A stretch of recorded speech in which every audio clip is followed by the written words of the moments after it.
गुरुर्ब्रह्मा गुरुर्विष्णु गुरुर्देवो महेश्वरा गुरुर्साक्षात् परं ब्रह्म तस्मै श्री गुरुवे नमः।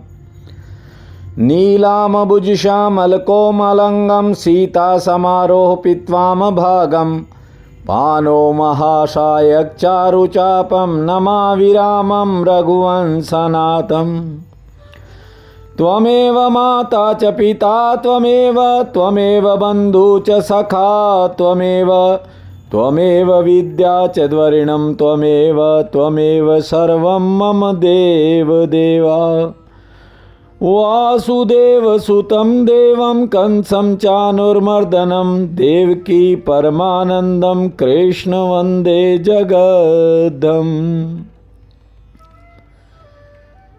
प्रिय बंधुओं, देवियों व सज्जनों, भगवान के नाम में वो शक्ति है, यदि अनजाने में भी प्रभु का नाम मुख से निकल जाए तो संकटों का नाश हो जाता है।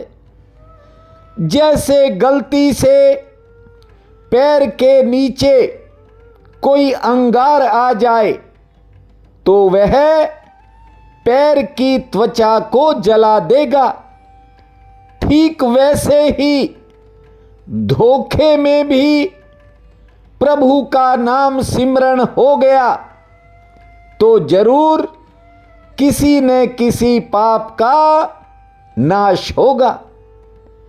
भागवत कथा कहती है कि 100 छोटे छोटे पापों से एक महापाप बनता है और ठीक उसी प्रकार 100 छोटे छोटे पुण्यों से एक महापुण्य बनता है। जब तक पुण्य का सिलसिला चलता रहता है तब तक मनुष्य सुखी रहता है। पुण्य काल में यदि कोई पाप भी हो जाता है तब भी सब कुछ मिलता रहता है। कारण ये कि अभी पुण्य का प्रभाव चल रहा है, पुण्य के फल का प्रभाव जारी था। दूसरी तरफ जब प्रारब्ध का पाप प्रकरण चलने लगता है उस समय व्यक्ति कितना भी पुण्य कर्म कर ले पर कोई विशेष फल प्राप्त नहीं होता। कारण वही है कि पाप फल का समय चल रहा होता है। श्रीमद् भागवत कथा कहती है कि बुरे समय में निराश नहीं होना चाहिए, कमजोर समय में परमात्मा का भजन और ज्यादा करना चाहिए। लेकिन मौजूदा परिवेश में ज्यादातर लोगों पर कलयुग का प्रभाव हावी रहता है। जरा सी मुश्किल आते ही लोग परमात्मा को छोड़ देते हैं, संसारिक लोगों में सहारा ढूंढने लगते हैं। परमात्मा और आपके बीच एक पतली सी दीवार है, धुएं की लकीर जैसी पतली है ये दीवार। ध्यान दीजिए, आत्मा और परमात्मा के बीच ये जो पतली सी दीवार है ये एक पल में मिट सकती है यदि चाहोगे, और ना चाहोगे तो ये दीवार जन्मों जन्मों तक बनी रहेगी। आप नित्य श्रीमद् भागवत कथा का रसपान कर रहे हो और कथा कहती है आप भी उस अविनाशी सत सच्चिदानंद भगवान का अंश हो। बस भरोसे के संकल्प की जरूरत है। ये मुश्किलें जिनके कारण आप घबराते ही नहीं, भीतर से टूट भी जाते हो। भागवत जी कहती हैं कि ये बाधाएं बहुत छोटी हैं और आप बहुत बड़े हो। कुछ संसारिक लोग आपके पैर के नीचे की जमीन छीनना चाहते हैं और उनकी बातों से ही आपका आत्मविश्वास डगमगा जाता है। आत्मविश्वास की हत्या करने वाले आपके इर्द गिर्द रहते हैं। कभी तुम्हें लगता होगा कि तुम अज्ञानी हो, कभी आपके भीतर अपराध का भाव भी जागता होगा। कुछ लोग दूसरों को पापी बनाने में लगे हैं। संसारिक लोगों की बातों में आकर जो लोग अपने भीतर के साहस को खो देते हैं, उन्हें अपने और परमात्मा के बीच की दीवार बड़ी लगती है। ये कथा कहती है तुम स्वयं ब्रह्म हो, इसलिए कभी अपने आप को छोटा मत समझो।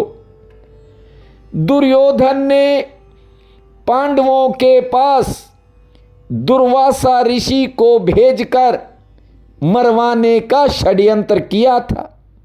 सोचा था कि दुर्वासा श्राप दे देंगे, लेकिन जैसे ही द्रौपदी का विश्वास श्री कृष्ण में जागा, द्वारिका से सीधे द्रौपदी की कुटिया में प्रकट हुए थे। इतना ही नहीं, जिस समय कौरवों की भरी सभा में द्रौपदी की लाज से खिलवाड़ हो रहा था, तब बांके बिहारी साड़ी बनकर द्रौपदी से लिपट गए थे। ईश्वर भूखा उठाता जरूर है, लेकिन कितने ही बुरे हालात बन जाएं, वो किसी को भूखा सोने नहीं देता। इसलिए झूठे संबंधों में ज्यादा फंसने की बजाय ठाकुर से नाता जोड़ लो। बस एक बार उसमें भरोसा हो जाए, फिर देखना आपको जीवन के वास्तविक आनंद का एहसास होगा। सब संबंधों में दूरी होती है, लेकिन ममता और मोह के कारण वो इंसान को दिखाई नहीं पड़ती और परमात्मा और आपके बीच कोई दूरी ही नहीं है। बस एक धुएं की पतली सी रेखा है, जिसे एक पल में बड़ी आसानी से मिटाया जा सकता है। ना कहीं जाना है और ना कहीं आना है, केवल ठाकुर के स्मरण को अपने हृदय में बैठाना है। गोविंद मेरो है, गोपाल मेरो है, गोविंद मेरो है, गोपाल मेरो है। अरे बाके बिहारी नंदलाल मेरो है, अरे बाके बिहारी नंदलाल मेरो है। गोविंद मेरो है, गोपाल मेरो है। मेरो है, गोपाल मेरो है। अरे बाके बिहारी नंदलाल मेरो है, गोविंद मेरो है, गोपाल मेरो है। जैसे सूर्य नारायण और प्रकाश एक ही बात है, ठीक वैसे ही धर्म और ईश्वर भी एक ही है। जिसने अपने धर्म को पकड़ लिया उसने समझो ईश्वर को ही पा लिया। राजा परीक्षित के कार्यकाल में धर्म चारों चरणों से संपन्न था, लेकिन एक सोने के मुकुट को धारण करने से राजा परीक्षित की बुद्धि पर कलयुग ने अपना प्रभाव जमा दिया। जब वे शमीक ऋषि के आश्रम पर पहुंचे, माना कि उन्हें बहुत तेज प्यास लगी थी। राजा ने जोर से आवाज भी लगाई थी कि मैं राजा परीक्षित हूं और मुझे बहुत जोर की प्यास लगी है। ये बात अलग है कि महात्मा शमीक ब्रह्म ध्यान में थे, उनको ये बात सुनाई नहीं दी। लेकिन राजा के मन में ये संदेह हो गया कि ये बाबा जानबूझकर आंखें बंद किए बैठा है, ये मेरे पर अपना प्रभाव जमाना चाहता है। जब मन में संशय का जन्म होता है, ध्यान रखना, ये होता ही तब है। संदेह मन में कब पैदा होता है? जब सिर पर कलयुग आकर बैठ जाता है। आप घर परिवार संसार में रहते हो, देखते हो, छोटी छोटी बात पर शक होता है, संदेह होता है, और इसी संदेह के कारण घर उजड़ जाते हैं। अब ये संदेह किसके भीतर?